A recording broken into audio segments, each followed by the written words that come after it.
Let's see how to use a number range in Google. This could be very helpful when we want to specify either dollar amounts or dates, and we're only looking for certain items within a specific number range. So let's take a look at, let's say, favorite books, and we're going to put the years 2005. It's very important, between the number range we put 2 dots, 2 periods, and we will put 2007, and it's going to give us favorite books. It'll probably give us a list of the books only from those years, and if we do a search, we'll see in the results that all the results are based on those years. We have 2006, our favorite books of 2006, favorite books of 2006.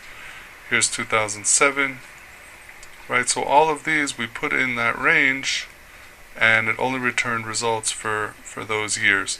This could also be helpful if we're looking for, let's say, to buy a particular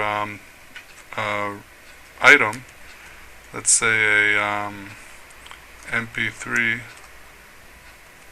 player, and we put in our prices, let's say from $50 to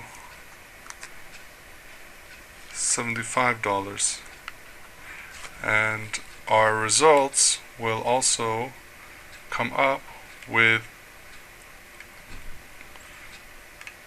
our results should come up with most of our results within that range. So here we see that even though that the 89, we brought up the search term over here, the result returned that because of the $62.99, which fell in the range. We also have $66, $58. All of these are giving us the results of our range that we put in. So this works for dates and prices and all different types of things. The range just has to be put with 2 dots in between the two numbers that we're looking for, and that will specify the range.